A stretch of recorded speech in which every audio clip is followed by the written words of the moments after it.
Chapter 22, Cracking the Code. William yanked hard on the fairy lights and the Christmasaurus came to a halt. They had stopped at the entrance to a magnificent building with columns that extended from the snowy pavement to the sky above and an enormous archway overhead that was covered with intricate carvings of angels, animals, plants and people. The museum. The Christmasaurus thought it looked so wonderful that it would feel right at home in the North Pole. Pretty cool, right? William said. One problem though. We're not exactly visiting during opening hours.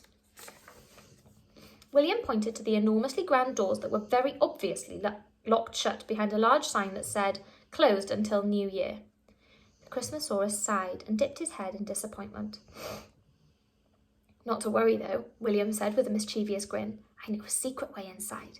He pointed towards a small, shadowy archway that overhung a black, metallic-looking door, barely visible from the road. The Christmasaurus tilted his head and his tail started wagging like an excited puppy. He'd never felt so excited before. He thought he'd never get to see other dinosaurs. He ran over towards this secret door in the shadows, dragging William's chair behind him, but he was suddenly stopped short. Stairs. The small secret door sat at the top of a large, icy flight of stairs. He may not have been the smartest dinosaur, but he knew there was no way William's chair could make it up a flight of stairs. In the daytime, I use the wheelchair ramp, William said, but that only goes to the main entrance, not this door. William hadn't thought about this. Maybe they wouldn't be going to the museum after all. But the Christmasaurus wasn't going to let a few measly steps get in the way of him meeting other dinosaurs. He turned to William, lay down on the ground next to his wheelchair and let out a little grunt. William knew exactly what the dinosaur was saying. Get on.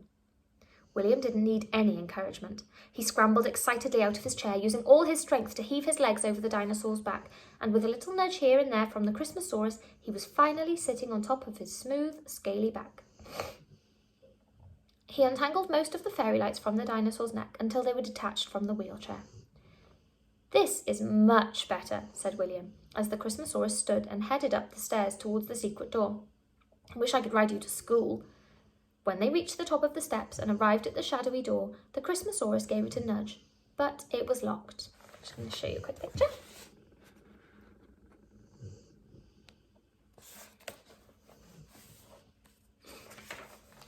We need to type in the security code, said William, pointing to a small security box next to the door covered in numbers and flashing lights.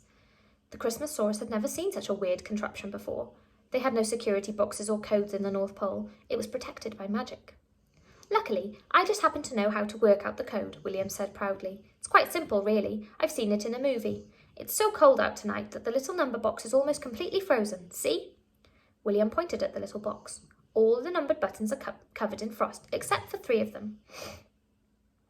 The Christmasaurus sniffed and studied the frosty numbered box, but it looked awfully confusing to his dino brain. You see, these 3 numbers don't have ice on them because these 3 have been pressed lots and lots today, so the ice has been melted from them, William explained, which means the security code must use these 3 numbers. The Christmasaurus looked closely, and he could see that William was right. All the buttons were frosted over except for 3 of them. So all we need to do is work out the correct order of these 3 numbers, William exclaimed. Let's see, the unfrozen numbers are 1, 2, and 4. I guess we should start at the beginning. He reached out his hand, which was now shaking with cold as he was only wearing his dinosaur PJs and a thin dressing gown, and he pressed number 1. Bleep! A little red light flashed. Darn it, a red light means wrong, William told the Christmasaurus. Okay, so we know it doesn't start with a number 1. He reached out his freezing finger and pressed the number 2. Bleep, bleep! This time, a little green light flashed. Yes, that means it was the right number. So the code starts with the number 2. William's insides were all fluttery with excitement. He reached out again and pressed the next number. Okay, number 4. Bleep! But another red light flashed. Incorrect. William thought to himself, then started the code from the beginning with a number 2. Bleep, bleep! Green light. There was only one other unfrosted button, number 1. It had to be correct. He reached out and pushed it and waited for a green light, but bleep! Red light. Incorrect. He slumped down heavily on the dinosaur's shoulders. It all looked so hopeless all of a sudden. Oh, I'm so sorry, William said. I don't think I can work out the code. It's useless. What a rotten way to spend Christmas Eve. In the distance, a loud clong echoed through the streets. It came from the clock tower as it chimed 1 o'clock in the morning. Sleeping Dog again, sorry. Well, I was wrong. It's not Christmas Eve anymore. It's Christmas Day. What a rotten way to start Christmas Day. Wait, just a second. William had a thought. Yesterday was Christmas Eve, the 24th of December. 2 and 4 are two of the unfrozen numbers in the code, but that was yesterday. William's brain was ticking faster than the clock tower, and it suddenly ticked up an idea. What if, he wondered, leaning in for one last crack at the code, what if the security code is the day's date? He quickly punched in the first number of the date, 2. Bleep, bleep.